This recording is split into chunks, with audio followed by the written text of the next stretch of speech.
Miraculous Ladybug Season 2 spoiler warning. If you don't want to find out who will obtain the Bee Miraculous in a few seconds, turn back now.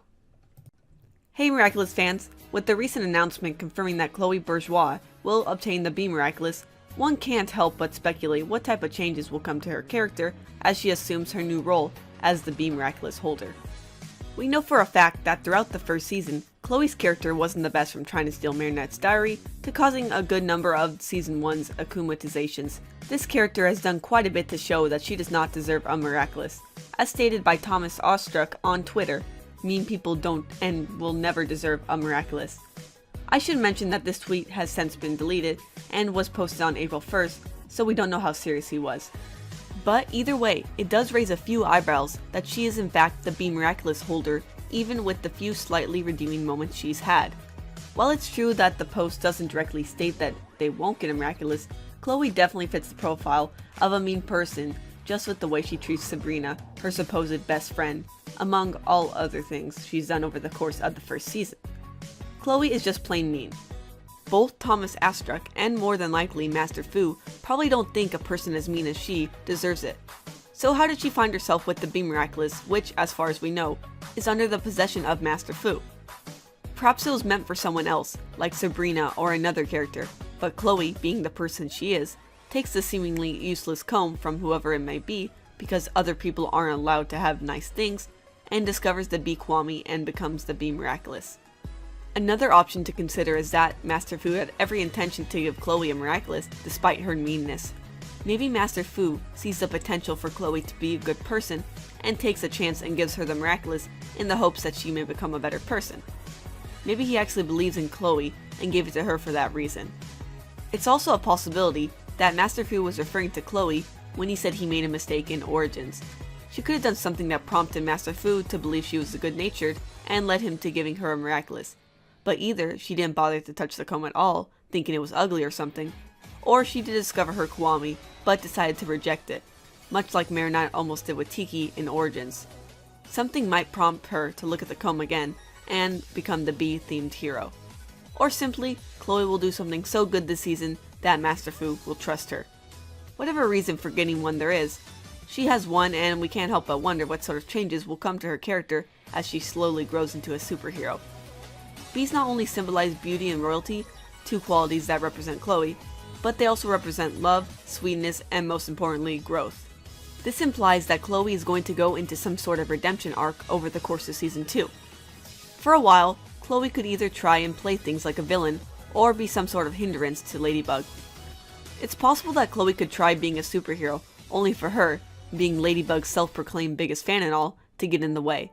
She could be gushing more than helping, and in turn be rejected by Ladybug, much like in the episode Antibug.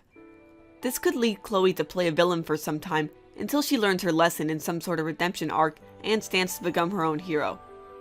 Either that, or there will be some sort of competition with Ladybug, in which she doesn't really work with either her or Cat Noir, but instead tries to be the biggest and best hero to feed her own ego.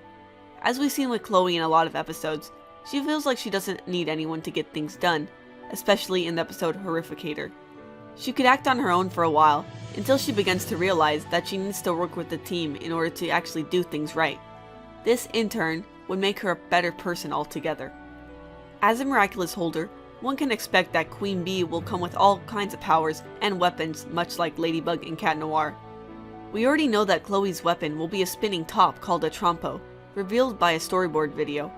But what exactly it does when it spins is currently unknown.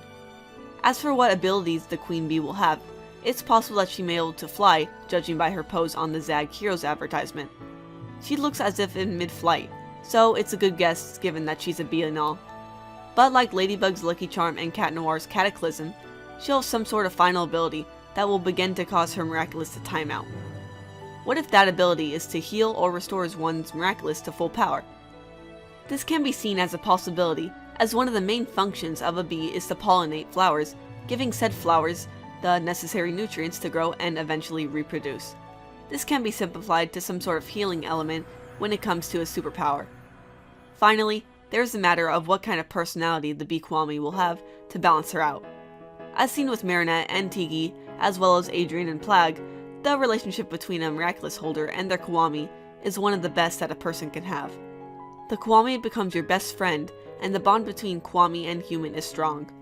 One can't help but wonder what the bee Kwame will be like and how it relates to Chloe. Being a bee, perhaps it'll have its own ego to match Chloe's. Maybe they'll boost each other's egos and make it where they feel very confident in not only their strength but each other's powers as well. This will make them quite a powerful crime-fighting hero.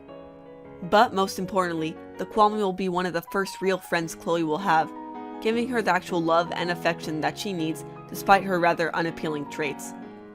The Kwame might be the catalyst for Chloe's redemption, and in turn may help her show her how to love not only herself, but the people around her as well. With all of that speculation in mind, who knows what could happen with the supposed Queen Bee and her Kwame this season? Only time will tell.